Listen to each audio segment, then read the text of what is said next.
husband and partner, Aaron Burr. Aaron Burr was born in New Jersey on February 6th, and he is now at the ripe old age of 44.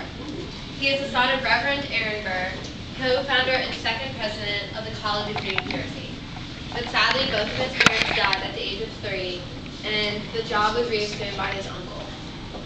In Aaron's youth, he was extremely intelligent, but his uncle was a strict man, and he ran away from his uncle's house to go to Princeton, where he entered as a sophomore at the age of 13. He graduated with honors and studied theology, but left it for law. However, he had not gotten far in his law studies when the Revolutionary War began. Aaron served on Benedict Arnold's staff shortly, but then briefly served with George Washington and later with General Israel Putnam. As a lieutenant colonel, he took over command of the regiment. Aaron fought in the Battle of Monmouth the next year, but had to resign because of health. He resumed his law studies and was admitted to the New York bar early in 1782. Aaron became politically active 11 years ago when Governor George Clinton appointed him Attorney General. 2 years later, he defeated General Philip Schuyler for a seat in the U.S. Senate. Sadly, he was not re-elected in 1797, so he entered the New York legislature. The immediate instrument of his political success was Humane Society, founded in 1789 as a social club, but was converted by Aaron into a powerful urban machine. And now Aaron controls the legislature, and all of this just proves to everybody and shows us how Aaron Burr is the man for his job. And here he is. Hello, my fellow Americans. I am here today to tell you of Thomas Jefferson. He was born in Virginia on April 13, 1743. When his father died in 1757, he inherited over 5,000 acres of land. 3 years later, he entered the College of William and Mary, where he studied law. In 1772, he married Martha Wales Skellington to start a family in his mountaintop home, Monticello.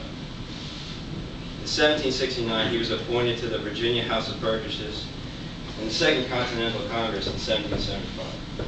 He was known as a silent member of these groups since he did not like public speaking. But he did contribute his writing skills to America's cause for independence from Great Britain. At the age of 33, Thomas Jefferson drafted the Declaration of Independence. After the American Revolution, he wrote a bill which established religious freedom. This is now known as the First Amendment of the Bill of Rights, which protects the state and the people of this nation. In 1785, he succeeded Benjamin Franklin as the United States Minister to France. A few years later, the first President of the United States of America, George Washington, called him back to the country to serve as the country's first Secretary of State. Then he served as Vice President under John Adams in 1796. And now, he is ready to take control of presidency to lead this country away from the power of the Federalists and give the power to you, the people of this country. I give you Thomas Jefferson.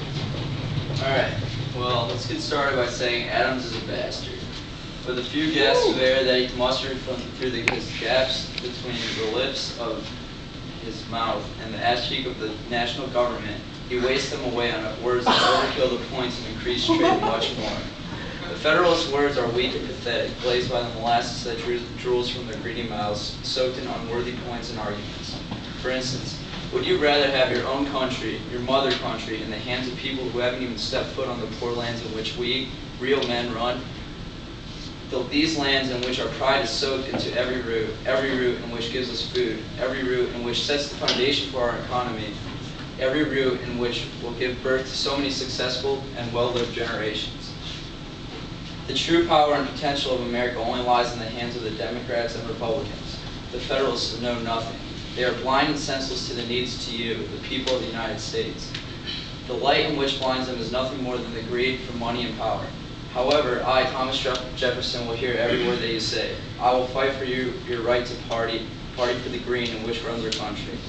The hands in which you build this economy will be held and cared for by my own.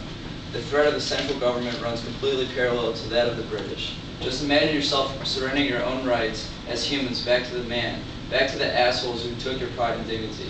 So now take a second back to think to yourself, we have built this country with our own hands. Now let us finish.